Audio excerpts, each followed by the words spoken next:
You ask Tiger to solve. This deals with linear equations with one unknown. The final result is x equals 4. Let's solve it step by step.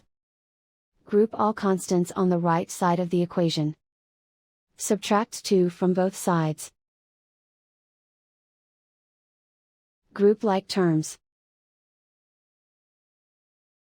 Simplify the arithmetic.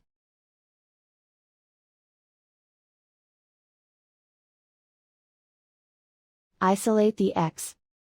Divide both sides by 2. Simplify the fraction.